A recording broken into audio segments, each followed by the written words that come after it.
մեր օրգանիզմի սխալ սննդային սովորույթների հետևանքով կա շատ բարձր ռիսկ, որ կարող է առաջանալ բնականաբար նյութափոխանակության խանգարումներ եւ ավելորդ քաշ։ Ողջույն սիրելի հեռուստադիտողներ, եթերում գիտակցական մակարդակ հաղորդումն է։ Մեր այս հաղորդման հյուրն է Գիտությունների ազգային ակադեմիայի էկոկենտրոնի սննդի ռիսկերի գնահատման կենտրոնի ղեկավար եւ դասախոս, Գիտակրթական միջազգային կենտրոնի դասախոս, սննդագիտության դոկտոր, գիտնական Դավիթ Պիպոյանը։ Այսօր նա մեզ կօգնի առանձնացնել սննդատեսակներն ըստ օգտակարության աստիճանի, եւ մենք կսովորենք ճիշտ սնվել ու խնամքով վերաբերվել սեփական առողջությանը։ Առողջ սնվելու առումով այսօր կբարձրանա բոլորիս գիտակցական մակարդակը եւս մի քանի աստիճանով։ Հետաքրքրեց, ուրեմն մնացեք մեզ հետ։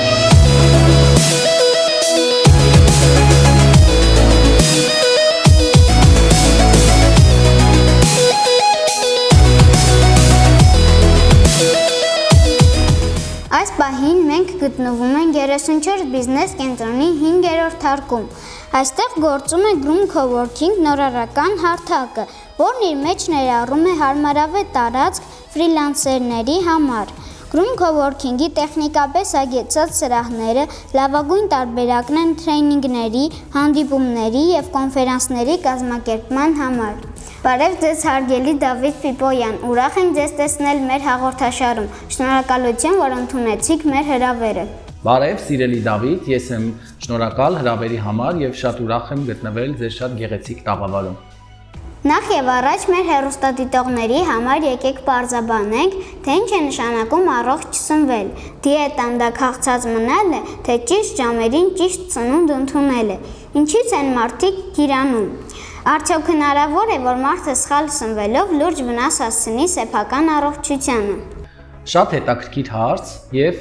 փորձենք հարցին պատասխանել նաեւ մեր հայերեն տերմիններով, որպեսզի հասկանանք ինչ է նշանակում դիետա բառը։ Բնականաբար դա սննդակարգն է, բայց հայերիս մոտ դա ասոցացվում է որպես կանոն սահմանափակող դիետաների կամ սահմանափակող սննդակարգերի հետ, որը կարող է լինել քաղցի, որը կարող է լինել կիսաքաղցի, որը կարող է լինել մի շարք մթերքներից հրաժարվելով, բայց առօրյա կյանքում մենք բոլորս ունենք սննդակարգ։ Եվ սննդակարգը ունի ինչպես անհատը, այսինքն իմ սննդակարգը, ձեր սննդակարգը եւ մեր սենյակում գտնվող անձնակազմի սննդակարգը կարող է տարբերվել, այդպես էլ սննդակարգը կարող է լինել ազգային։ Այսինքն օրինակ հայերի ճաշատեսակները, քանի որ տարբերվում են, հետեւապես մեր հայկական սննդակարգը եւ օրինակ գերմանացիների եւ իտալացիների սննդակարգը կտարբերվի իրարից։ Եթե անդրադառնանք մարդու գիրանալուն, ապա կապելով նաև այս բառի հետ սննդակարգ, պետք է հասկանանք մի շատ կարևոր խնդիր՝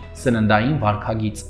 Այսինքն միշտ չէ, որ մենք գիրանում ենք շատ ուտելուց, հակառակը դուք կարող եք շատ ուտել այնպիսի մթերքներով, որոնք հակառակը նպաստում են, որ օրգանիզմը մի բան էլ նիհարի։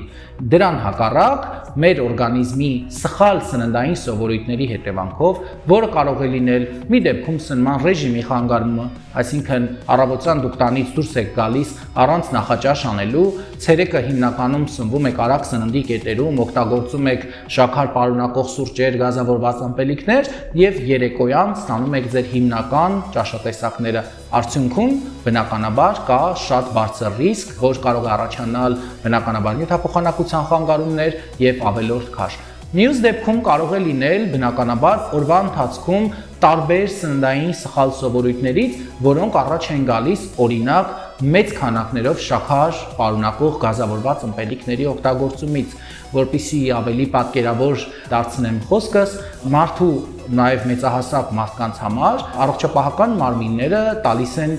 որ շաքարի օրական քանակը չպետք է գերազանցի 37.5 գրամ։ Այսինքն, եթե ուզում ենք մեր առողջությանը վնաս չհասցնել։ Եթե դուք ձեռք եք բերել օրինակ գազավորված ըմպելիք, որի օրինակ 100 միլիգրամը պարունակում է 12 գրամ շաքար, ապա 1 շիշ այդ գազավորված ըմպելիքի օգտագործման արդյունքում մեր օրգանիզմը կներթափանցի 60 գրամ շաքար։ Այսինքն, միայն այդ 1 շիշ գազավորված ըմպելիքով արդեն մենք գերազանցեցինք մեր օրական թույլատրելի նորմը։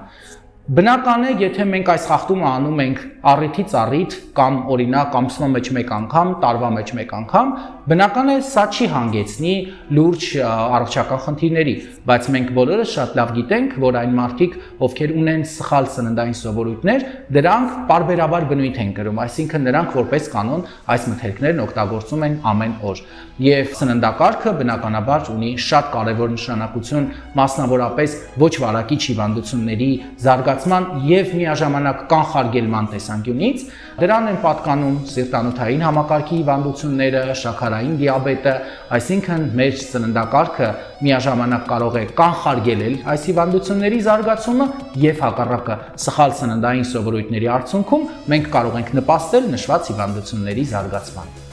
Հարգելի Դավիթ, ինչ է գրված այն սննդամթերքների վրա, որոնք վնասակար են առողջությանը։ Շատ հետաքրքիր հարց եւ այս հարցին պատասխանը միանշանակ չէ, որովհետեւ շատ ժամանակ այս տեղեկատվությունը, որը որ տրվում է մակնշման ժամանակ, այն թաքնված է։ Այսինքն ոչ բոլոր սպառողներն են եւ ոչ բոլոր քաղաքացիներն են, որ այն տեղեկատվությունը, որը որ տրվում է մարդկանց, նրանք կարողանում են կարդալ եւ ընկալել։ Հիմա տեսեք, խնդիրներից մեկը վերաբերվում է կոնկրետ այն սննդային հավելումներին, որոնք որ տվյալ սնունդը պարունակում է։ Սննդային հավելումների մակնշումը պարտադիր է, բայց ոչ բոլոր սպառողներն են, որ հետևում են այդ մակնշմանը եւ կարդում են, թե ինչ սննդային հավելումներ է պարունակում տվյալ սննդամթերքը։ Իմ պրակտիկայից վերեմ օրինակ, նույն օրինակ գազավորված ըմպելիքների վրա մակնշված է, որ օգտագործվել են այնպիսի սննդային հավելումներ, որոնք երեխայի առողջության համար կարող են ունենալ բացասական ազդեցություն, բայց մենք հարցում ենք կատարում նաև փողոցներում, թե արդյոք իրենք երեխաները կամ նրանց ծնողները հետևել են երբևիցե այդ մակնշմանը, որ այս ներկերը իսկապես կարող են բացասական ազդեցություն թողնել իրենց երեխայի առողջության վրա, եւ բնականաբար պատասխանների ճնշող մեծամասնությունը, որ իրենք երբեք չեն հետևել գազավորված ըմպելիքի մակնշմանը։ Երկրորդ կարևոր խնդիրը դա սննդատարերի քանակների բալանսավորման խնդիրն է։ Այսինքն շաքարը մակնշված է, բայց դու կարող է չիմանաս, թե որն է քո օրական լիմիտը եւ չհետևես այս քանակներին եւ դարձյալ կունենանք խնդիր։ Ինչպես արդեն օրինակ բերեցի, կես լիտր գազավորված ըմպելիքի սպառման արդյունքում կարող ենք բնականաբար շաքարի օրական թույլատրելի մակարդակը գերազանցել։ Բացի նրանից, որ մեր կենտրոնն իրականացնում է հետազոտություններ, նաև ես իմ սոցիալական ցանցի Facebook-յան էջին էի դրել ընդամենը օրեր առաջ, թե մարդիկ քաղաքացիները, որոնք գնում են ձեռք բերելու կաթնամթերք, այդ թվում պաղպաղակ եւ թթվասեր, արդյոք ուշադրություն են դարձնում, թե տվյալ կաթնամթերքը պատրաստված է կաթով կամ կաթի փոշով, թե օգտագործվել են կաթնայուղի փոխարինիչներ եւ իրենք հետևում են, որ տվյալ ապրանքը պարունակում է բուսայուղ։ Որովհետև ակնհայտ է, որ փոխարինումներ իրականացվում են ավելի էժան բաղադրիչներով, հաճախ այս բուսայուղերը հիդրոգենացման եղանակով են վերամշակվում, պարունակում են տրանս ճարպաթթուներ, որոնք մեր օրգանիզմի վրա ունեն բացասական ազդեցություն, բայց դարձյալ այս եւ հարցումները եւ սոցիալական ցանցը փաստեցին, որ ոչ բոլոր սպառողները ունեն իրավագիտակցության եւ իրազեկման բարձր մակարդակ եւ ցավոք սրտի դեռևս շատ փոքր տոկոսն է, որ հետևում է մակնշումներին եւ իսկապես տեղյակ է, թե ինչ են նշանակում այդ տերմինները։ Կասեք դպրոց գնալիս ինչ սննդատեսակներ տանի իր հետ երեխան ընդմիջման առողջ սնվելու համար։ Նաև կասեք, պետք է արդյոք ստիպել երեխային ուտել այն օգտակար սնունդը, որը նա չի սիրում։ Ցավոք պետք է նշեմ, որ ոչ բոլոր դպրոցականներն են, որ սիրում են սնվել օգտակար մթերքներով եւ հաճախ նրանք հենց դպրոցական բուֆետից կամ բուֆետի հարակից խանութներից ձեռք են բերում հենց այն մթերքները, որոնք որ բացարձակապես երեխայի առողջության համար չունեն դրական ազդեցություն, մասնավորապես գազավորված ըմպելիքներ, չիփսեր եւ մի շարք վնասակար ուտելիքներ։ Դրան հակառակ պետք է նշեմ, որ բոլոր դպրոցականների համար պետք է դառնա հակառակը ավելի տրենդային առողջ lunch box դպրոց տանելը, որը կարող է բաղկացած լինել օրինակ հատիկային որևէ սննդամթերքից, մի օր դա կարող է լինել օրինակ հնդկացորենը, մյուս օրը դա կարող է լինել օրինակ բրինձը, դրա հետ կարող է լինել եթե օրինակ տարբեր աղցաններ, որը որ պատրաստվում է, դա դարձյալ ամեն օր կարող է փոխվել, մի օր դա կարող է լինել կաղամբ, մի օր դա կարող է լինել գազար եւ նաեւ մի փոքր միս, դա կարող է լինել լինել եւ սպիտակ միս, ցանկալի է իհարկե, որ ավելի շատ լինի սպիտակ միս, բայց որոշ դեպքերում կամ շաբաթական 2 անգամ կարող է լինել նաեւ կարմիր միս։ Իդեպ նաեւ լանչ բոքսերը գիտեք հիմա շատ հարմար են, կարող են տեղավորվել պայուսակի մեջ, իր մեջ կարող է տեղավորվել նաեւ պատառաքաղը եւ այս երևույթը, որը որ պետք է դառնա շատ վարակիչ, աշակերտները չպետք է վատ զգան, որ իրենք սնվում են օգտակար մթերքներով, հակառակը նրանք պետք է լավ օրինակ ծառայեն նաև մնացածներին, որ առողջ ապրելակերպը եւ առողջ սննդակարգը մեզ համար շատ կարեւոր է եւ ասեմ նաև մի շատ կարեւոր հանգամանք, որ միջազգային լավագույն փորձը ցույց է տալիս, որ առողջ սննդային սովորույթները ձևավորվում են հենց դպրոցական տարիքից եւ դրանք շատ ավելի երկարաժամկետ են, այսինքն եթե դպրոցական տարիքում դու արդեն սովորել ես ինչ բան է ճիշտ սննդակարգ, ինչ է առողջ ապսել, բնականաբար այս սովորույթները շարունակվում են նաեւ ամբողջ կյանքի ընթացքում։ Իսկ մեզ մոտ ցավով պետք է շեշտեմ, որքան էլ որ ունենք նաեւ օրենսդրություն, որը որ ունենք արգելված մթերքների ցանկ, որը որ պետք է դպրոցում վաճառվի, ցավոք ես ծանոթ եմ նաեւ հայկական իրականությանը, նախ ոչ միշտ է այս պահանջները բնականաբար պատշաճ չվերահսկվում եւ ամեն տարի խախտումներ ենք հայտնաբերում դպրոցներում, բացի այդ երեխաները գիտեն, որ դպրոցի հարակից տարածքներում կան խանութներ, որտեղից իրենք գնում են եւ ձեռք են բերում հենց այս վնասակար ուտելիքները, հետզհետե նաեւ ձևավորելով սխալ սննդային սովորույթներ իրենց ամբողջ կյանքի ընթացքում։ Կասեք սպիտակուցների, ճարպերի, ածխաջրերի, վիտամինների եւ այլ միկրոտարժերի նշանակությունը մեր օրգանիզմի համար, որ մթերքներում են դրանք պարունակում։ Շատ լավ։ Այս հարցին փորձեմ պատասխանել ավելի պատկերավոր, որը նաև իմ ուսանողների հետ եմ անում, որպեսզի իրենք պատկերացնեն ինչ է մեր օրգանիզմը, ինչ են սննդամթերքները եւ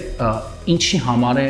շատ կարեւոր մեր պատշաճ սննդակարգը։ Ես այս օրինակը միշտ համեմատում եմ ջեռուցման համակարգի հետ։ Պատկերացրեք, որ մենք ունենք սենյակ եւ այդ սենյակը պետք է ջեռուցենք։ Հիմա ջեռուցման համակարգը կարող է տարբեր մթերքների այրման արդյունքում ստանալ էներգիան։ Այսինքն մի դեպքում մենք կարող է իրականացնում ենք փայտով, մյուս դեպքում գազով եւ տարբեր նյութեր բնականաբար այրման արդյունքում ապահովում են էներգիա կամ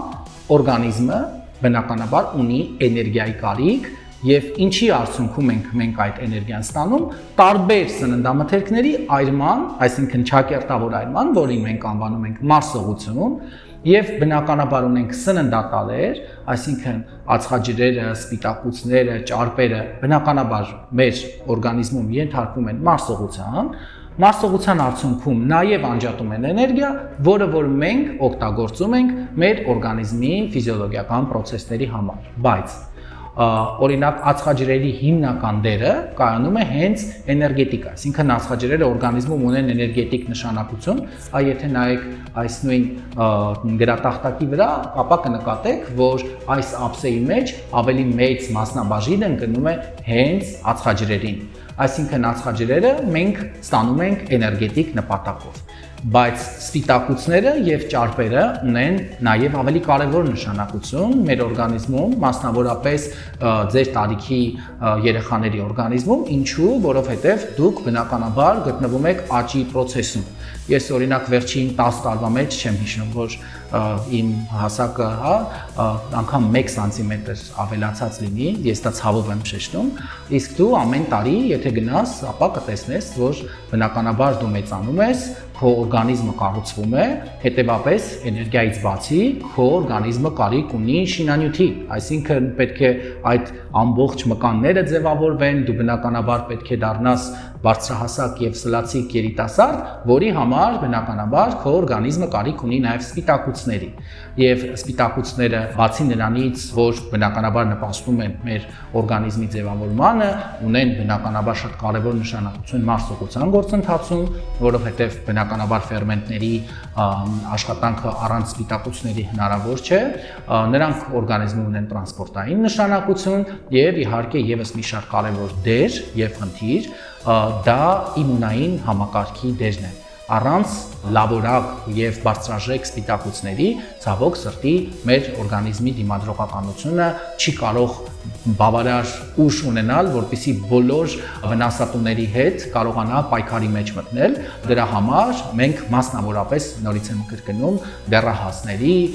սննդակարգում շեշտում ենք, որ կարևոր դեր եւ նշանակություն ունեն սպիտակուցները։ Հիմա անդրադառնանք հանքային նյութերին եւ վիտամիններին։ Նրանք արդեն ոչ թե էներգետիկ նպատակով են օգտագործում, էներգետիկ նպատակով օգտագործում են սպիտակուցները, ճարպերը եւ ածխաջրերը։ Իսկ արդեն հանքային նյութերը եւ վիտամինները անհրաժեշտ են մեր օրգանիզմի մետաբոլիզմի կարգավորման համար, հա, այսինքն տարբեր գործընթացների։ Օրինակ, եթե նշենք շատ կարևոր վիտամիններ, օրինակ այդ ճարպերից, երբ որ մենք խոսեցինք, ինչի է նաեւ անհրաժեշտ օրգանիզմին ճարպերը, որովհետեւ օրինակ մեր օրգանիզմ պետք է ներթափանցեն ճարպալույծ վիտամիններ, հա, մասնավորապես օրինակ վիտամին A, օրինակ, որը որ ճարպալույծ վիտամին է, եւ եթե մեր օրգանիզմում չլինեն ճարպերը, բնականաբար վիտամինները, որոնք որ անհրաժեշտ են նաեւ մեր օրգանիզմի տարբեր process-ների համար, հա, մի դեպքում աճի համար, մյուս դեպքում տեսողության համար, մյուս դեպքում իմունային համակարգի համար չեն կարող անհրաժեշտ այս բոլոր գործընթացները ապահովել եւ բնականաբար մենք կունենանք տարբեր առողջական խնդիրներ։ Միներալները եւս ունեն շատ կարեւոր դեր եւ նշանակություն, օրինակ կալցիումը գիտեք, որ շատ կարեւոր է հենց նույն մեր օրգանիզմի ոսկրային համակարգի համար, ոսկրային համակարգի ձևավորման համար եւ մասնավորապես աճող օրգանիզմներին բնականաբար մենք պետք է ապահովենք նաեւ անհրաժեշտ միներալներով, որպեսզի նրանք ունենան առողջ մարմին եւ իհարկե առողջ հոգի, առողջ մարմնով։ Սննդի միջոցով հնարավոր է լրացնել բոլոր օգտակար նյութերի պահանջն օրգանիզմում։ Կարելի է արդյոք ոսկրերի խնդիր ունենալիս վերցնել ու խմել կալցիում, կամ որևէ վիտամինի պակաս ունենալու դեպքում վերցնել ու խմել բոլոր վիտամինները պարունակող հաբեր։ Շատ շնորհակալություն հարցի համար։ Ես իհարկե կպատասխանեմ վերջից սկիզբ, որովհետև կա շատ կարևոր մի խնդիր, որ ընդհանրապես չի կարելի վերցնել եւ օգտագործել հաբեր առանց ցուցման։ Լինի դրանք պրոֆիլակտիկ նպատակով, անկախ նրանից դա կալցիում է, անկախ նրանից դա վիտամին C է, դա վիտամին D է, եթե դուք չունեք ցուցում վիտամին D-ի հաբեր ընդունելու, այսինքն եթե դուք չեք գնացել լաբորատոր անալիզ չեք հանձնել, որևէ մեկը ձեզ չի ասել, որ դուք վիտամին D-ի դեֆիցիտ ունեք, բնականաբար որևէ անհրաժեշտություն չկա հավելյալ օրգանիզմը ծանրաբեռնել, հա, նշված նյութերով, անգամ եթե դրանք օգտակար նյութեր են։ Արդեն եթե անդրադառնանք սննդակարգին եւ սննդակարգում պարունակվող օգտակար նյութերին, պետք է ասեմ, որ առողջ մարդկանց մոտ, մասնավորապես եթե խոսում ենք քո տարիքի երեխաների մասին, բնականաբար այստեղ մենք կարող ենք սննդակարգի միջոցով օրգանիզմին բավարարել անհրաժեշտ նյութեր, բավարարել անհրաժեշտ սննդատարեր, վիտամիններ եւ բնականաբար հանքային նյութեր։ Սակայն արդեն մեծահասակ տարիքում, երբ որ կա օրգանիզմին օրինակ լրացուցիչ վիտամին D կամ օրինակ լրացուցիչ կալցիում տալու խնդիր, բնականաբար այս դեպքում արդեն միայն ցուցման պարագայում առաջ է գալիս նաև սննդային եղանակով, օրինակ տարբեր կենսաբանական ակտիվ հավելումներ կամ տարբեր վիտամիններ ստանալու անհրաժեշտություն, բայց նորից եմ կրկնում, բացառապես մասնագետի ցուցումով եւ բացառապես մասնագետի կողմից նշանակված չափաքանակներով, որովհետեւ Հայաստանում շատ ընդունված է լսել ոչ թե բժիշկներին եւ մասնագետներին, այլ հարևանի կնոջը, պապիկին, տատիկին եւ Facebook-ի սոցիալական ցանցերի ոչ գրագետ ուրեմն տարբեր նյութերին հետևել, արդյունքում բազմաթիվ դեպքեր են լինում, երբ մարդը առանց անհրաժեշտության օգտագործում է այս նյութերը եւ հակառակը դրանք բացասական ազդեցություն են թողնում օրգանիզմի վրա, հենց նույն օրինակ կալցիումի օրինակը բերեմ, եթե օրգանիզմը ինքը չունի կալցիումի կարիք եւ դուք լրացուցիչ խմում եք, օրգանիզմում արտադրվում է նաեւ հորմոն, որը սկսում է օրգանիզմին մաքրել ավելորդ կալցիումից։ Հետևապես երբեք որևէ դեպքում առանց մասնագետի ցուցման մի ընդունեք նմանատիպ նյութեր։ Հարգելի Դավիթ, եկեք սննդամթերքներն առանձնացնենք 4 խմբերի եւ օգնենք մեր հեռուստադիտողներին իմանալ, թե որ սննդատեսակներն են օգտակար եւ առողջարար, որոնք են կալորիական մթերքներ, որոնք են վնասակար ու ոչ օգտակար եւ որոնք իրացնող սննդամթերքներ։ Համաձայն եք։ Իհարկե համաձայն եմ։ Հաշվի առնելով հայերին բնորոշ հաց սիրելու հատկությունը, եկեք սկսենք հացամթերքից։ Կխնդրեմ առանձնացնեք ըստ օգտակարության աստիճանի եւ մեկնաբանեք։ Ես թույլ տվեք ձեր հարցին մի փոքր նախաբան տամ, հետո նոր անդրադառնանք, որովհետև դասակարգման մեթոդաբանությունները տարբեր են, այսինքն տարբեր երկրներում սննդամթերքը դասակարգելու առումով գոյություն ունի տարբեր սկզբունքներ։ Օրինակ, սկզբունքներից մեկը միայն կալորիաներով դասակարգելն է, որի արդյունքում լինում են ցածր կալորիական մթերքներ, միջին կալորիականության մթերքներ եւ բարձր կալորիական մթերքներ։ Ինչպես է որոշվում կալորիականությունը, գիտեք, կամայական սննդամթերքի վրա նշվում է, որ օրինակ 100 գրամում կալորիականությունը կազմում է օրինակ 70 կկալ, իսկ մյուս դեպքում 500 կիլոկալորիա։ Օրինակ, ձեր դպրոցական երեխաների կողմից շատ սիրելի այդ շոկոլադե սալիկները, հա։ Հիմա արդյունքում մի դեպքում մենք կունենանք բնականաբար ցածր կալորիական մթերք, որովհետև եթե 70-ը բաժանենք 100-ից ստացվի 0.7 եւ 1-ից ցածրի դեպքում սրանք համարվում են ցածր կալորիական մթերքներ, իսկ 500 կիլոկալորիայի դեպքում բնականաբար 500-ը կբաժանվի 100-ի կդառնա 5, սա կլինի բարձր կալորիական մթերք։ Եվ տարիներ առաջ, օրինակ Անգլիայում որոշվեց, որ լուսաֆորի մակնշման օրենքը պետք է գործի, այսինքն ցածր կալորիական մթերքները պետք է լինեն կանաչ լույսով, միջին կալորիականության մթերքները պետք է լինեն դեղին լույսով եւ բարձր կալորիական մթերքները կարմիր լույսով։ Եվ արդյունքում առաջացավ մի լուրջ խնդիր, եւ մասնավորապես իտալացի զեյթունի ձետ արտադրողները շատ բարկացան, որովհետեւ աշխարհի ամենաօգտակար մթերքներից մեկը, որը որ բնականաբար 5-ից ավելի բարձր կալորիականություն ունի, ընկել էր կարմիր լույսի տակ, բայց իրականում զեյթունի ձեթը շատ օգտակար մթերք է, շատ օգտակար ճարպաթթուների աղբյուր է։ Հետևապես դասակարգման սկզբունքների մեջ պետք է առաջնորդվենք ոչ միայն կալորիականությունով, այլ այդ կալորիայի դիմաց ինչ է ստանում մեր օրգանիզմը, այսինքն կան մթերքներ, որոնք այո միջին կալորիականության են կամ բարձր կալորիականության են, սակայն նրանք սահմանափակ օգտագործելու դեպքում բնականաբար օգտակար են կամ անգամ բարձր կալորիականության դեպքում նրանք օգտակար են, պարզապես մենք չպետք է օրական մարդու թույլատրելի կալորիաները գերազանցենք, որպեսզի չունենանք ավելորդ քաշի խնդիր։ Ինչ վերաբերվում է հացին, ես այս հացի մասնավորապես օգտակարության հետ հարցին մշտապես պատասխանում եմ Եզովպոսի հայտնի առակով, երբ որ Եզովպոսին ասում են գնա եւ բեր աշխարհի ամենալավ բանը եւ Եզովպոսը բերում է լեզու, եւ երբ ասում են գնա եւ բեր աշխարհի ամենավատ բանը, Եզովպոսը դարձյալ բերում է լեզու։ Հիմա մենք հացի տարբեր տեսակներ ունենք եւ մի դեպքում այն կարող է լինել օգտակար եւ առողջարար սնունդ, մի դեպքում այն կարող է լինել կալորիական մթերք, որը որ սահմանափակ օգտագործելու դեպքում օգտակար է, իսկ մյուս դեպքում այն կարող է լինել գիրացնող եւ ոչ օգտակար սնունդ։ Ահա, տեսեք, հիմա անդրադառնանք օրինակ ամբողջահատիկ ալյուրից պատրաստվող եւ թթխմորով պատրաստվող հացին։ Բնականաբար, եթե այն պարունակվում է ամբողջահատիկ ալյուրից, այստեղ պահպանվում են նաև բոլոր վիտամինները եւ մեր օրգանիզմի համար այն իսկապես ունի շատ կարևոր նշանակություն, մասնավորապես տարիներ առաջ շատ խոսվում էր նաև ալյուրը արհեստականորեն ֆոլաթթվով հարստացնելու մասին, իրականում եթե այն ամբողջահատիկ է, այսինքն եթե թեփը հեռացված չէ, այն պարունակում է այս վիտամինները, այսինքն լրացուցիչ որևէ կարիք չունենք բնականաբար այս հացին եւ ուրեմն ամբողջահատիկ հացը մասնավորապես եթե այն պատրաստվել է թթխմորով, բնականաբար այն կներառենք օգտակար եւ առողջարար սննդի մեջ։ Եթե հացը պատրաստվել է ցորենի բարձր տեսակի ալյուրից եւ բնականաբար խմորիչներով, ապա այս դեպքում ես դրանք կներառեմ կալորիական մթերքների մեջ, որոնք սահմանափակ օգտագործման դեպքում օգտակար են։ Այս դեպքում կլինի ցորենի բարձր տեսակի ալյուրից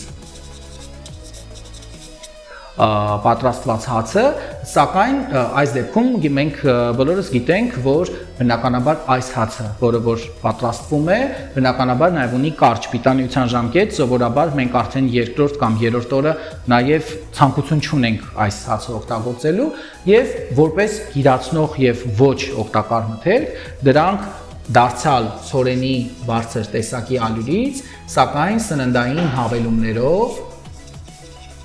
եւ բարելավիչներով պատրաստվող հացերն են, որոնք ունեն երկար պիտանիության ժամկետ, պահպանվում են շատ երկար ժամանակ, պատրաստվում են ցորենի բարձր տեսակի ալյուրից, բնականաբար այս դեպքում մասնավորապես եթե մեծ քանակությամբ սննդային հավելումներ են պարունակում, ես բոլորին խորհուրդ եմ տալիս սննդակարգից հանել նշված մթերքները, քանի որ այս պարագայում մենք մշտապես ունենք ավելի օգտակար այլընտրանքը կամ ալտերնատիվը, որը բնականաբար ամբողջահատիկ եւ թթխմորով պատրաստվող հացն է։ Ցավոք պետք է շեշտեմ, որ հայկական ասորտիմենտում ցավոք սրտի մեծամասնությունը բնականաբար երկրորդ խումբն է, ցորենի բարձր տեսակի ալյուրից եւ խմորիչներով պատրաստվող ալյուրը եւ առաջին տեսակի, մասնավորապես ամբողջահատիկ եւ թթխմորով պատրաստվող հաց բավականին դժվար է գտնել հայկական շուկայում։ Եթե անդրադառնանք խմորիչին, ապա այն մեր բոլորիս կողմից շատ հայտնի դրոժն է, այսինքն դրոժներով պատրաստվող հացերն են, որը կարող ենք օգտագործել ինչպես տանը, այնպես էլ արտադրամասերում, սակայն ժամանակակից 21-րդ դարում գոյություն ունեն նաև գենետիկորեն մոդիֆիկացված խմորիչներ, որոնք շատ արագ իրականացնում են հասունացման process-ը, այսինքն մի քանի ժամ հետո արդեն կարող ես թխման գործընթաց իրականացնել, սակայն ներկայումս բոլորի կողմից շեշտվում է, որ այդ արհեստական արագացման գործընթացների արդյունքում բնականաբար մենք ունենում ենք նաև այն ցորենի սպիտակուցների մարսելիության խնդիրը, իսկ հակառակը թթխմորը դա բնական խմորման արդյունքում ստացվող գործընթաց է եւ այս դեպքում դարձյալ եթե ռուսերեն տերմին օգտագործենք, ապա զակվասկա տերմինն է եւ այս դեպքում բնականաբար դու 2 ժամ հետո հացը չես կարող թխել եւ հիմնականում թթխմորը գյուղերում մշտապես հացը մասնավորապես լավաշը տարիներ շարունակ թխվել է թթխմորով, սակայն տեխնոլոգիական process-ների բարդության, պահպանման բարդության առումով կամաց-կամաց արտադրական դրոժները դուրս մղեցին կոնկրետ թթխմորին, ինչը անշուշտ շատ բացասական ազդեցություն թողեց մեր հացի շուկայի վրա։ Հարգելի Դավիթ, ինչ կասեք շաքարավազի մասին, ինչպիսի ներգործություն է ունենում օրգանիզմի վրա եւ ինչով կարելի է այն փոխարինել սննդակարգում քաղցրի պահանջը լրացնելու համար։ Նախ, եթե մեր այս աղուսակի մեջ դասակարգենք շաքարավազին, քանի որ դուք հարցը հնչեցրիք ոչ թե շաքար, այլ շաքարավազ, ապա ես իրեն բնականաբար կներառեմ գիրացնող ոչ օգտակար սննդի մեջ։ Շաքարավազ։ Ինչու՞։ Որովհետև կոնկրետ շաքարավազի դեպքում բնականաբար մենք այն մեր օրգանիզմ ներմուծում ենք որպես ածխաջուր, որպես շաքար, բայց իրականում այն տեխնոլոգիական գործընթացների արդյունքում ստացված շաքարավազը, որը որ մենք օգտագործում ենք, խոսքս վերաբերվում է սպիտակ շաքարավազին, որը դարձյալ մեր շուկայում ամենատարածված շաքարավազի տարատեսակն է, ապա այն մեր օրգանիզմում բնականաբար օգտագործվում է էներգետիկ նպատակով, սակայն չի թողնում բարերար ազդեցություն։ Դրան հակառակ շաքար պարունակում են տարբեր օրինակ մրգերը, որը մենք կարող ենք ներառել մեր սննդակարգում, շաքար պարունակում է մեղրը, որը բնականաբար ունի նաև դրական ազդեցություն, մասնավորապես այն պարունակում է մեծ քանակությամբ հակաօքսիդանտներ, շաքարի որպես այլընտրանք եւ ասեմ մի շատ կարեւոր խնդիր, որը որ մարդկանց մեծ մասը հաշվի չի առնում։ Մենք օրվա ընթացքում օգտագործում ենք տարբեր սննդամթերքներ, որոնք արդեն իսկ պարունակում են շաքար։ Օրինակ, եթե դու օգտագործում ես կոնֆետեղեն, բնականաբար այդ կոնֆետեղենի մեջ արդեն շաքարավազ է օգտագործվել կամ շոկոլադ ես օգտագործում, շաքարավազ է օգտագործվել, քաղցրավենիք, պաղպաղակ, անգամ մթերքներ, որը որ մեր մտքով չի անցնում, որ այդ մթերքները եւս շաքարավազ են պարունակում, բայց օրինակ կետչուպ, հա, տարբեր սոուսների մեջ օգտագործվող, ուրեմն այս կարևոր երևույթը պետք է հասկանալ, որ մենք այսպես թե այնպես աղը եւ շաքարավազը տարբեր մթերքների միջոցով ստանում ենք։ Հետևաբար նաև լրացուցիչ շաքարավազ օգտագործելու որևէ անհրաժեշտություն մեր օրգանիզմը չունի։ Դրան հակառակ մենք կարող ենք օգտագործել, ինչպես արդեն շեշտեցի, նրա առողջ այլընտրանքը, օրինակ մենք կարող ենք օգտագործել, օրինակ առավոտ շուտ դու արթնացել ես եւ շատ օգտակար մթերք, օրինակ բանան, որը դարձյալ պարունակում է բնականաբար շաքար, բայց արդեն այս դեպքում մենք գործ ունենք շաքարի օգտակար աղբյուրների հետ, կամ օրինակ շատ դարձյալ համեղ խուրմա մենք կարող ենք օգտագործել, որը որ շատ օգտակար մթերք է եւ կոնկրետ իր բարձր հակաօքսիդանտային հատկանիշների շնորհիվ նա մեր օրգանիզմին միաժամանակ նաեւ բազմաթիվ օգտակար նյութեր է տալիս։ Հետևաբար, եթե կարող ենք օգտագործել նույն սննդատարը տարբեր մթերքներից, որին մենք անվանում ենք աղբյուր, հա, օրինակ նույն ածխաջրերը կարելի է ստանալ օգտակար աղբյուրներից եւ վնասակար աղբյուրներից։ Հիմա ինչու ենք նաեւ դասակարգման մեջ հաշվի առնում, օրինակ ինչպես ենք որոշում այն գիրացնող ոչ օգտակար է թե վնասակար սնունդ, որովհետեւ օրինակ եթե դուք տանը պատրաստեք ալյուրից, շաքարավազից, հա, անընդհատ թխվածքներ, ապա այս դեպքում այն կլինի գիրացնող ոչ օգտակար սնունդ։ Այսինքն դուք որևէ վնասակար տարեր չեք ավելացրել, օգտագործել եք սովորական ալյուր եւ սովորական շաքարավազ։ Բայց մյուս դեպքում, օրինակ գազավորված ըմպելիքի դեպքում, այն պարունակում է նաև սննդային հավելումներ, ներկեր, որոնք օրգանիզմի վրա թողնում են բացասական ազդեցություն։ Հետևաբար այս նույն նյութը, այսինքն նույն շաքարավազը, մենք մի դեպքում օգտագործեցինք տանը կամ օրինակ կոմպոտների մեջ, հա, կոմպոտների մեջ եւս մենք օգտագործում ենք բնականաբար շաքարավազ, բայց մի դեպքում այն պարզապես ոչ օգտակար է, իսկ մյուս դեպքում այն դառնում է նաև վնասակար։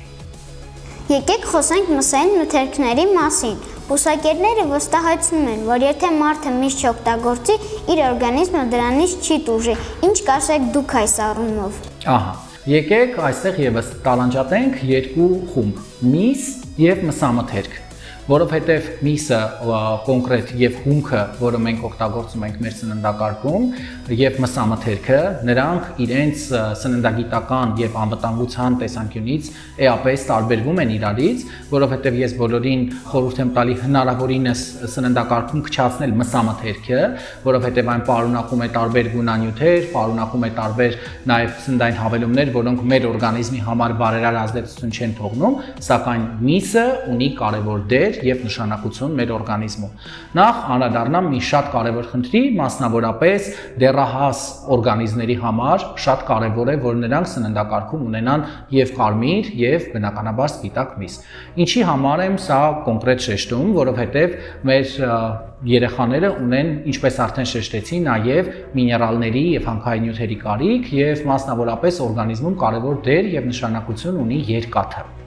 Մարդու օրգանիզմը կարողանում է յուրացնել հեմատիկ երկաթը, այսինքն որքան էլ բույսերը տարբեր պարունակություններ ունենան երկաթի, մենք օգտագործում ենք, սակայն այդ երկաթը մեր օրգանիզմի կողմից չի կարողանում յուրացվել։ Այս երևույթը կոչվում է կենսամատչելիության երևույթ եւ մարդու օրգանիզմում երկաթի յուրացման համար անհրաժեշտ է հեմատիկ երկաթ, որը մարդը կարող է ստանել բացառապես կենդանական ծագում ունեցող մթերքներից։ Հետևաբար եկեք տարանջատենք միսը եւ մսամթերքը։ Մսամթերքը իսկապես կարող է սննդակարգից բացառվել, սակայն միսը պարտադիր պետք է լինի մեր սննդակարգի բաղադրիչներից մեկը եւ այն հանդիսանում է նաեւ բնականաբար առողջ սնման կարևոր բաղադրիչ եւ միջազգային բոլոր կառույցների կողմից, այդ թվում եթե տեսնում եք այս նկարում, այն ներառված է մարդու սննդակարգում որպես առողջ սննդակարգի անքակտելի մաս։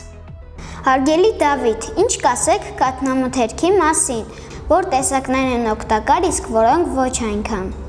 Շատ լավ, այս հարցին դարձյալ կպատասխանեմ, որ շուկայում կաթնամթերքի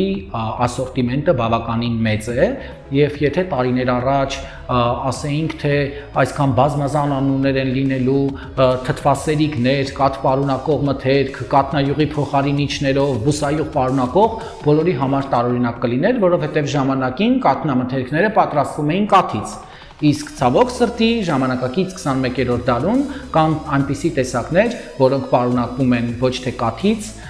կամ ոչ միայն կաթից, այլ ավելացվում են նաև տարբեր բաղադրիչներ, որոնք օրգանիզմի վրա ունեն բացասական ազդեցություն, այսինքն թողնում են բացասական ազդեցություն։ Այս առումով բոլորին պետք է խորհուրդ տամ, որպեսզի պարտադիր կերպով հետևեն մակտշմանը եւ մշտապես ընտրեն բնական անարատ մթերք, ոչ թե կոնկրետ կաթնայուղի փոխարինիչներով մթերք, որովհետև նորից եմ շեշտում, բուսայուղը որպես այդպիսին ինքը վնասակար չէ, որովհետև զեյթունի ձեթնել է բուսայուղ, արևածաղկի բնականաբար ձեթնել է բուսայուղ, սակայն կաթնամթերքի արտադրության ժամանակ բնականաբար օգտագործվում են կաթնայուղի փոխարինիչները, որոնք ամենաէժան տեխնոլոգիական վերամշակմանն են ենթարկվում եւ պարունակում են տրանսճարպաթթուներ։ Հետևապես առաջի բանը, որ պետք է հետևել մակնշմանը։ Երկրորդ, բնականաբար ունենք թթու կաթնամթերքները, մասնավորապես յոգուրտները, կեֆիրները, որոնք շատ դրական ազդեցություն են թողնում մեր աղեստամոքսային տրակտի միկրոֆլորայի վրա, եւ բնականաբար նրանք կարող ենք մենք մեր ամենօրյա սննդակարգում ներառել։ Կաթը մասնավորապես մեր երեխաների համար իսկապես շատ օգտակար մթերք է, այն պարունակում է նաև բնական ուրեմն միներալներ, որոնք երեխայի օրգանիզմում ունեն կարևոր դեր եւ նշանակություն, հետեւապես օրինակ դու կարող ես ամեն օր օգտագործել նաև կաթ, իսկ կաթնամթերքներից բնականաբար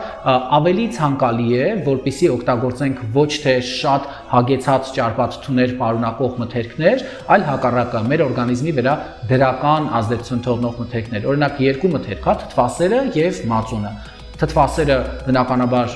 շատ ավելի յուղային մթերք է, ընդհանուր մինչև 20% յուղայնություն կարող է ունենալ, իսկ հակառակը մածունը այն ավելի ցածր յուղայնություն է պարունակում, այն մածունը կոնկրետ կաթնաշաքարը լակտոզը տրոհվում է դեպի կաթնաթթու, որը որ մեր աղեստամոքսային տրակտի միկրոֆլորայի աշխատանքին է նպաստում լավորակ, հետևապես մշտապես պետք է նախապատվությունը տալ օրգանիզմի վրա ավելի դրական ազդեցություն թողնող մթերքներին։ Չմոռանանք նաև պանիրը, բայց այս դեպքում եւս պարտադիր հետևել մակնշմանը, որովհետեւ պանիրը դարձյալ հանդիսանում է բավականին բարձր կոնկրետ ճարպ պարունակող մթերք, հետևապես պետք է հետևել, որպեսզի ձեռք բերենք անպայման անարատ մթերք, ոչ թե կաթնայուղի փոխարինիչով, պանրի տեխնոլոգիայով կամ թթվասերի տեխնոլոգիայով պատրաստված կաթ պարունակող մթերքներ։ Եթե անդրադառնանք կաթ-կաթնամթերքին եւ անդրադառնանք միս մսամթերքին, նորից եմ շեշտում, կաթ-կաթնամթերքին, միս մսամթերքին, ոչ թե կաթին եւ մսին, որովհետեւ այս դեպքում տեխնոլոգիական process-ների արդյունքում մենք ստանում ենք նաեւ ճարպի բարձր պարունակությամբ մթերք, հա, օրինակ թթվասեր։ Այս դեպքում բնականաբար կաթնամթերքը եւ մսամթերքը կարող ենք դասել կալորիական մթերքներին, որոնք սահմանափակ օգտագործման դեպքում օգտակար են, իսկ կաթը եւ միսը բնականաբար ես կներառեմ օգտակար եւ առողջ սննդի մեջ։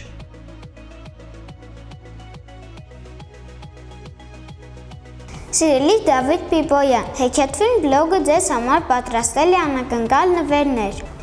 Այս հետաքրքիր եւ օգտակար գիրքը ձեզ եմ հանձնում My Bookstore առցանց գրախանութի կողմից, որն իրականացնում է ցանկացած գրքի առաքում դեպի Հայաստանի ցանկացած վայր։ Շատ շնորհակալություն։ Հարգելի Դավիթ, ձեզ ենք հանձնում փայտյա անվանական հուշանվեր GTM ընկերության կողմից, որը զբաղվում է փայտյա իրերի, օրգանական ապակու, կաշվի եւ այլ նյութերի լազերային հատմամբ եւ փորագրմամբ։ Շնորհակալ եմ շատ։ Սիրելի Դավիթ, թող մեր ընկերության խորհրդանիշը հանդիսանա հատուկ ձեզ համար պատրաստված այս անվանական էկոգրիչը, որը սիրով հանձնում եմ ձեզ անձամբ իմ կողմից։ Շատ շնորհակալություն։ Մեր նկարահանումներին հաճելի միջավայրով ապահովելու համար հատուկ շնորհակալություն ենք հայտնում 34 բիզնես կենտրոնին։ Ինքնատիպ դիզայնով 34 բիզնես կենտրոնն առաջարկում է հարմարավետ գրասենյակային տարածքներ, ստեղծված հենց ձեր բիզնեսի համար։ Նիհարել ցանկացողներն աշխատում են սննդակարգում ճարպեր չօգտագործել։ Կան արդյոք օգտակար ճարպեր եւ յուղեր, որոնք պարտադիր պետք է օգտագործել։ Ճարպերը որ օրգաններին են խիստ անհրաժեշտ։ Ինչ կասեք ընդեղենի եւ ավոկադոյի մասին։ Ժամանակակից սննդագիտության մեջ կա շատ կարևոր հետազոտություններ, որ դա նախկինից եկած միֆ է, որ մարդիկ գիրանում են ավելի ճարպոտ ուտելիքներ օգտագործելուց եւ դրան հակառակ հիմա շատ պոպուլյար է դառնում նաեւ նիհարողների համար կոնկրետ կետո դիետաները, որտեղ հակառակը սահմանափակվում է ածխաջրերի քանակը եւ ճարպերը սննդակարգից չեն բացառվում եւ չեն դուրս գալիս։ Բնականաբար միջազգային կառույցները բացառապես կողմնակից են լիարժեք եւ հաշվեկշռված սննդակարգին, այսինքն մարդը պետք է ստանա բոլոր անհրաժեշտ նյութերը եւ սպիտակուցները եւ ածխաջրերը եւ բնականաբար ճարպերը, սակայն ինչպես արդեն նշեցինք, կան օգտակար աղբյուրներ։ Մասնավորապես պետք է շեշտենք, որ գոյություն ունեն նաեւ անփոխարինելի ճարպաթթուներ, այսինքն այն ճարպաթթուները, որը որ մարդը պետք է պարտադիր ստանա սննդամթերքի միջոցով, որովհետև մեր օրգանիզմը չի կարող դրանք սինթեզել, սակայն վերջիններս ունեն կարևոր դեր եւ նշանակություն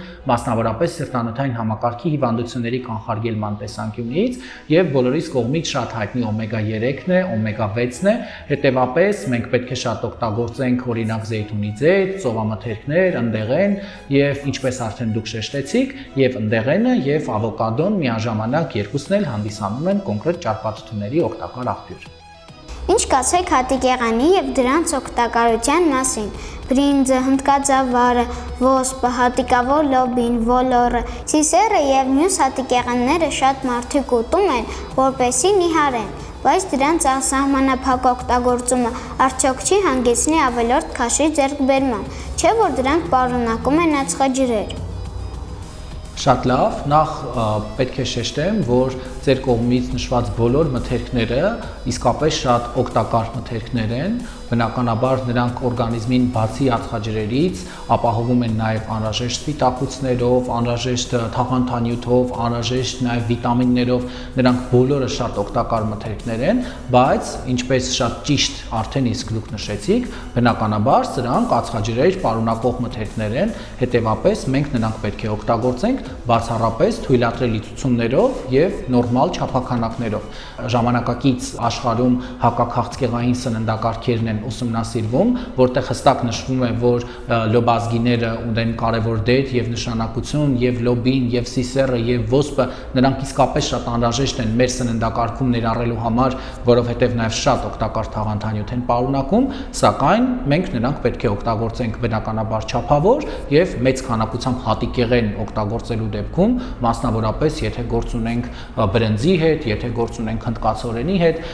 բնականաբար կունենանք ավելորդ քաշի խնդիր, եթե ուտենք մեծ քանակներով եւ ստանանք նորմալ շատ կալորիաներ։ Բայց ամեն դեպքում ես նրանց կներառեմ օգտակար եւ առողջարար սնունդ տողում, հատիկեղենը։ Ցանկալի է, որ ամբողջահատիկ մթերքները լինեն մեր ամենօրյա սննդակարգում, այսինքն ամեն օր նրանցից գոնե մեկը մեր սննդակարգում լինի պարտադիր բաղադրիչ։ Խոսենք նաև կանաչեղենի եւ խոտաբույսերի մասին, թարմ եւ տապակած կանաչիները, ինչպես նաև խոտաբույսերը, ինչ ազդեցություն են ունենում մարդու օրգանիզմի վրա եւ ինչ օգտակար նյութեր են պարունակում։ Կանաչեղենը օգտակար եւ առողջ տողի մեջ է մտնում, ավելին ասեմ, սա պատկանում է այն մթերքների ցանկին, որ ես կարող եմ բոլորին իսկապես խորհուրդ տալ, որ որքան ցանկանում են օգտագործեն, մասնավորապես եթե օգտագործում են աղցանների տեսքով, որովհետեւ նախ այս մթերքները ցածր կալորիական մթերքներ են, պարունակում են թաղանթանյութ, իսկ թաղանթանյութը մարդու օրգանիզմում չի կարող վերածվել կալորիաների, այսինքն չի կարող մարդուն գիրացնել, եւ անգամ եթե երեկոյան ժամերին մարդիկ չեն կարողանում առանց ուտելիք մնալ եւ բնականաբար շատ հաճախ տալիս են հարց, բա ինչ անենք, երեկոյան ուզում ենք բացել սառնարանը եւ սնունդ օգտագործել, դրա համար բոլորին խորհուրդ ենք տալիս, որ պահեն կանաչեղեն եւ մասնավորապես կանաչեղենով պատրաստվող աղցաններ, մի դեպքում դա կարող է լինել հազար, մյուս դեպքում դա կարող է լինել ռուկոլա, մյուս դեպքում դա կարող է լինել կաղամբ, այսինքն այս կանաչեղենները եւ կանաչեղեններով պատրաստվող աղցանները նրանք շատ օգտակար մթերքներ են, պարունակում են թաղանթանյութ, պարունակում են մեծ քանակությամբ վիտամիններ, պարունակում են մեծ քանակությամբ ֆերմենտներ, նպաստում են աղեստամոքսային տրակտի պերիստալտիկային, գալարակծկանքին, լավ աշխատանքին, հետևապես սրանք մեր սննդակարգում ունեն կարևոր դեր եւ նշանակություն, իսկ ինչ վերաբերվում է խոտաբույսերին, խոտաբույսերը եւս ունեն տարբեր ազդեցություններ առողջության համար, այդ թվում դրական ազդեցություն եւ բազմաթիվ դրական ազդեցություն, նրանք հակաօքսիդանտներ են շատ պարունակում, բայց այ խոտաբույսերի հարցում պետք է լինել ավելի զգուշավոր, որովհետև նրանք բացի օգտակար նյութերը պարունակում են ակտիվ դեղաբանական նյութեր եւ ոչ միայն դեղաբանական, նրանք տարբեր ակտիվ նյութեր են պարունակում եւ բնականաբար մենք պետք է նրանք օգտագործենք պարտադիր ուշադիր հետևելով նրանց ցուցումներին, մասնավորապես ճիշտ կարդալով պատրաստման եղանակները, որպեսզի այնպես չստացվի, որ օրգանիզմում ունենանք փորլուծության կամ որևէ այլ խնդիրներ, ինչ վերաբերվում է արդեն շեշտեցի կանաչեղենին, կարող եք անսահմանափակ ներառել ձեր սննդակարգում սննդակարգում եւ օգտագործել որքան ձեր սիրտը կամենա։ Հավատացեք, չեք վնասի դրանով ձեր օրգանիզմին։ Խնդրեմ ներկայացնեք բանջարեղենն ու մրգերը։ Ինչ օգտակար նյութեր են պարունակում, կան քանակական եւ ժամային սահմանափակումներ։ Ահա, նախ թույլ տվեք բանջարեղենը եւ մրգերը եւս ներառել բնականաբար օգտակար բանջարեղեն եւ մրգեր։ Սրանք մեր օրգանիզմում ունեն շատ կարևոր դեր եւ նշանակություն, անգամ միջազգային առողջապահական մարմինները ամբողջ աշխարհին, բոլոր սպառողներին իրազեկման տարբեր աշխատանքներով են հանդես գալիս, որ մրգերը եւ բանջարեղենը պետք է դառնան մեր սննդակարգի կարևոր բաժիններից մեկը։ Ավելին միջազգային մարմինները խորհուրդ են տալիս օրական ընդհանուր 4-ից 5 չափաբաժին մրգեր եւ բանջարեղեն ներառել մեր սննդակարգում, որը կարող է կազմել ընդհանուր 400 գրամ, այսինքն նյութերը, որը որ պարունակվում են մրգերում եւ բանջարեղենում, դրան են պատկանում վիտամինները, դրանց են պատկանում թաղանթանյութը, դրանց են պարունակում նաեւ պիգմենտները։ Մրգերը եւ բանջարեղենները, տեսեք ինչքան գեղեցիկ գունավորում ունեն, չէ՞։ Մի դեպքում դեղին, մյուս դեպքում կարմիր, մյուս դեպքում կանաչ, մանուշակագույն, սրանք պատահական գույներ չեն։ Այս բոլոր գույները, բոլոր պիգմենտները մեր օրգանիզմում ունեն կարևոր դեր եւ նշանակություն։ Օրինակ, բոլոր կանաչ մրգերը եւ բանջարեղենները նպաստում են երկարակեցությանը։ Բոլոր մանուշակագույն մրգերը եւ բանջարեղենները նպաստում են օրգանիզմից թույների հեռացմանը։ Բոլոր գազարագույն նյութերը դրանք հակաքաղցկեղային նյութերն են։ Կարմիր պիգմենտը պայմանավորում է հակաօքսիդանտային ազդեցությունը եւ բնականաբար նպաստում է մեր օրգանիզմից ազատ ռադիկալների դուրսբերմանը եւ այդ առումով օրինակ հիմա շատ լավ եղանակ է մեր սննդակարգում ներառել նաեւ կարմիր բույսերը, մասնավորապես ելակ, լոլիկ, որոնք եւս մեր օրգանիզմի վրա թողնում են դրական եւ բարերար ազդեցություն։ Հետեւապես այս լայն եւ գեղեցիկ ասորտիմենտում յուրաքանչյուր գույն եւ յուրաքանչյուր միրգ ու բանջարեղեն ունի իր կարևոր ուրույն դերը մեր առողջության պահպանման գործընթացում։ Հետեւապես, եթե ուզում եք լինել իսկապես առողջ եւ ուզում եք ունենալ նաեւ բարձր տրամադրություն, ապա օրական 4-ից 5 չափաբաժին պտուղ եւ բանջարեղեն ներառեք ձեր սննդակարգում։ Կասեք մրգաչրերն ու չամիչը, չորացված բանջարեղենն ու կանաչիները, սառեցված պտուղներն ու պահածոյացված մթերքները պահպանում են արդյոք այն օգտակար նյութերը, որոնք ունեցել են մինչ վերամշակումը։ Նույնը կցանկանամ իմանալ եփված ապուրների մասին։ Ահա, շատ լավ։ Նախ հարցին պատասխանեմ, որ բնականաբար թարմ պտուղ բանջարեղենը իր վիտամինային կազմով, իր օրգանոլեպտիկ հատկանիշներով, այսինքն համով, հոտով բնականաբար լավագույն տարբերակն է եւ մնացած որևէ տարբերակ իր որակական հատկանիշներով չի կարող բնականաբար համեմատվել, բայց այստեղ մենք պետք է շեշտենք մի կարևոր հանգամանք, որ ցավոք սրտի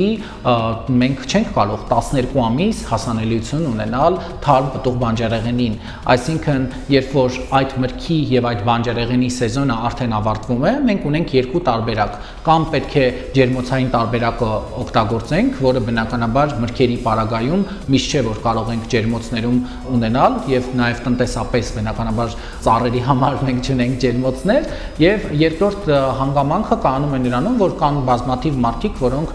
չեն սիրում օգտվել ջերմոցային բույսերից եւ հակառակը նախապատվություն են տալիս պահածոյացված վիճակում, խորը սառեցված վիճակում այս մթերքների օգտագործելուն։ Շատ կարևոր հանգամանք գոյություն ունի, որովհետև կոնսերվացման եղանակները շատ տարբեր են։ Մի դեպքում դա կարող է լինել ավելացված շաքարով, մյուս դեպքում այն կարող է լինել բնական ճիր, այսինքն երբ որևէ արհեստական շաքար չի ավելացվում կամ կոնկրետ շաքարաջրի մեջ այս մրգերը ջերմային մշակման չեն ենթարկվում, այսինքն չեն եփվում։ Որքան մթերքը անարատ է, այսինքն եթե լրացուցիչ նյութեր չեն ավելացվել, բնականաբար այն շատ ավելի օգտակար է եւ իր պիտանիության առումով եւ սննդակարգում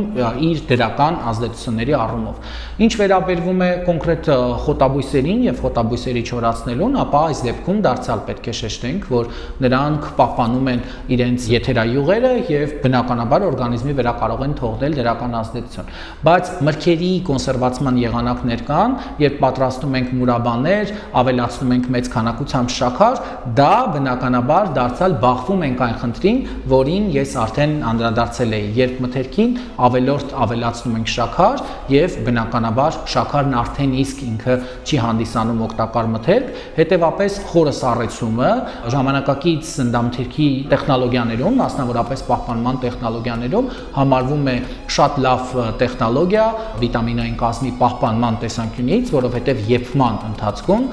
գիտեք, որ վիտամինները բնականաբար բարձր ջերմաստիճանի պարագայում ոչնչանում են, իսկ խորը սառեցումը այս մեթոդներից ամենանպաստավորն է օգտակար նյութերի պահպանման տեսանկյունից։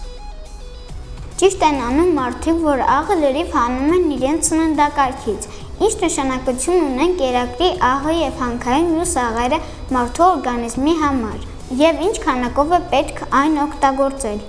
Մենք օգտագործում ենք բազմաթիվ մթերքներ, որտեղ գործ ունենք թաքնված աղի հետ, այսինքն այդ մթերքների արտադրության ժամանակ արդեն իսկ օգտագործում է աղ, մասնավորապես դուք օգտագործում եք հաց, դուք օգտագործում եք պանիր, բոլոր այս մթերքները արդեն իսկ պարունակում են աղ։ Երբ որ ասում ենք աղը սահմանափակել, դա վերաբերվում է արդեն ավելացվող աղին, այսինքն ճաշերում, աղցաններում եւ աղի սահմանափակման տեսանկյունից պետք է ասեմ, որ բնականաբար ամբողջությամբ աղը սննդակարգից հանելու որևէ անհրաժեշտություն չկա, մասնավորապես ներկայում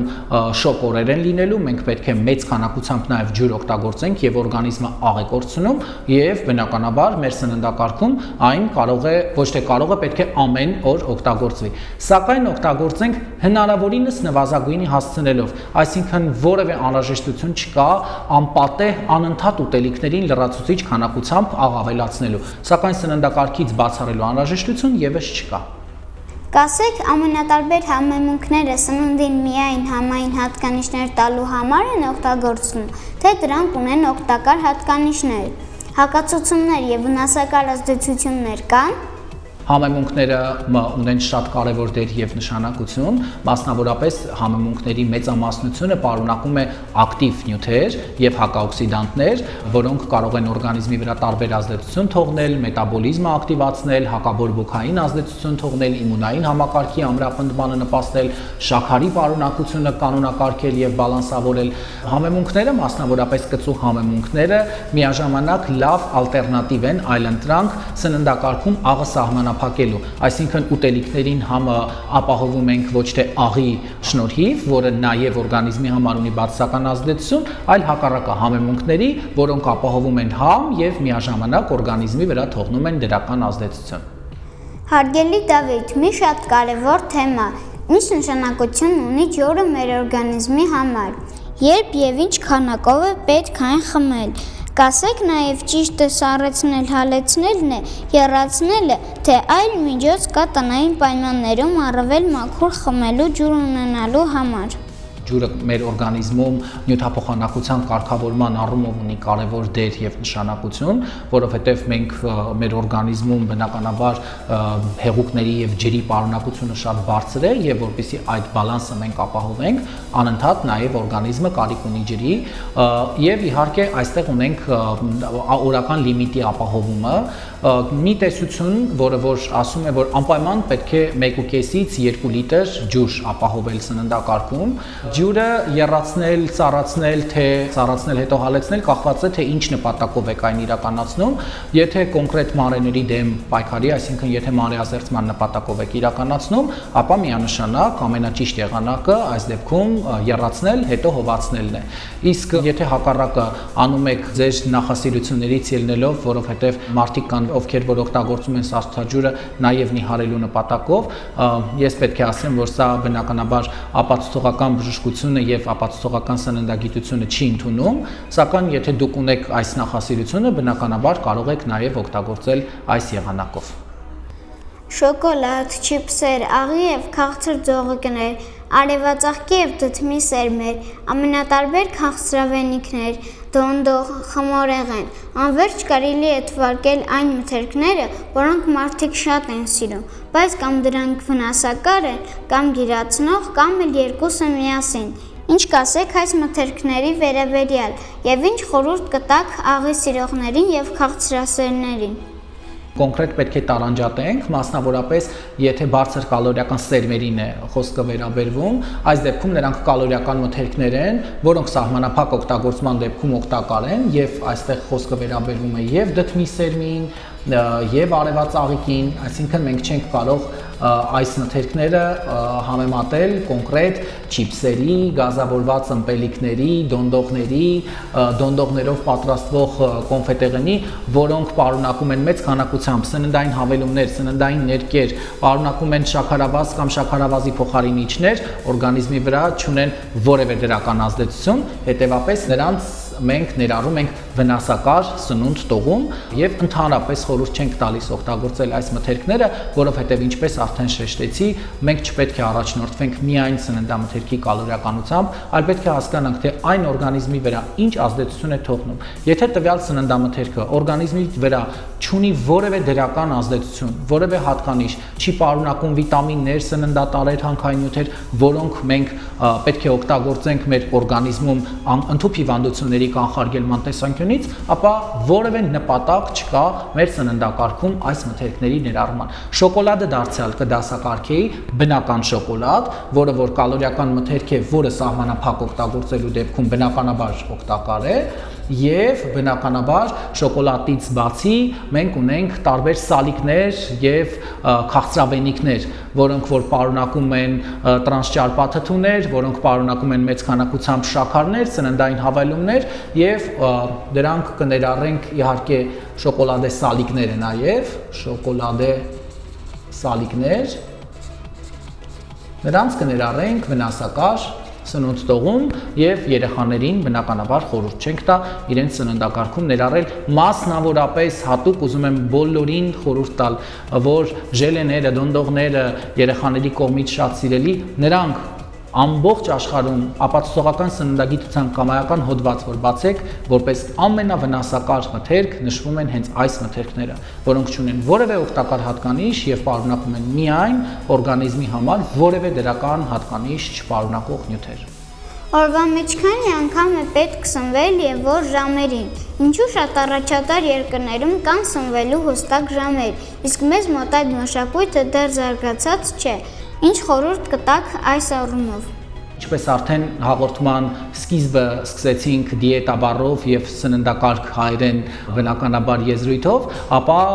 հաղորդման փակում որպես շատ կարեւոր է հասկանալ, որ սխալ սննդային սովորույթները սկսվում են օրվա ընթացքում սնման գրաֆիկի խանգարելուց եւ ամենակարևորը չհետեւելով սնման պլանին։ Լավագույն տարբերակը իհարկե օրվա ընթացքում 3 անգամ հիմնական ուտելիքն է, այսինքն նախաճաշ, ճաշ եւ ընթրիք, եւ ամենակարևորը 2 անգամ թեթև առողջ միջուտեսներ, որպիսի եւ կոնկրետ մեր լանչի ընթացքում, այսինքն եւ ճաշի եւ ընթրիքի ժամանակ մենք լրացուցիչ ավելորդ ուտելիք չօգտագործենք։ Բնականաբար ոչ բոլոր մարդիկ կարող են իրենց թույլ տալ օրվա ընթացքում ունենալ 3 անգամ հիմնական եւ 2 անգամ միջուտես, բայց առնվազն օրվա ընթացքում 3 անգամ հիմնական սնունդը պարտադիր է, որովհետեւ մենք պետք է նախ օրգանիզմը, ինչպես արդեն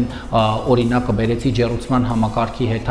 մենք ստաբիլ պետք է ջեռուցենք, այսինքն ստաբիլ պետք է սննդանյութերով ապահովենք, որպեսզի օրգանիզմը կարողանա յուրացնել եւ չծանրաբեռնենք օրգանիզմը, այսինքն ոչ թե միանգամից նստենք մեծ չափաբաժիններով բարձր կալորիական ուտելիք օգտագործենք, որ օրգանիզմին ստրեսի ենթարկենք, այլ հակառակը 3 անգամ փոքր չափաբաժիններով եւ բնականաբար բալանսավորելով դժվարամարս եւ բնականաբար դյուրամարս նյութերը մեր սննդակարգում։ Հարգելի դոկտոր Պիպոյան, խորին շնորհակալություն մեր հաղորդմանը մասնակցելու եւ կյանքի որակի համար անսահման կարևոր գիտելիքներով մեզ հետ կիսվելու համար։ Ես եմ շնորհակալ հրավերի համար, հուսով եմ, որ խորհուրդներն օգտակար էին եւ ինչպես դեռահասները, այնպես էլ չափահասները օգտակար դասեր քաղեցին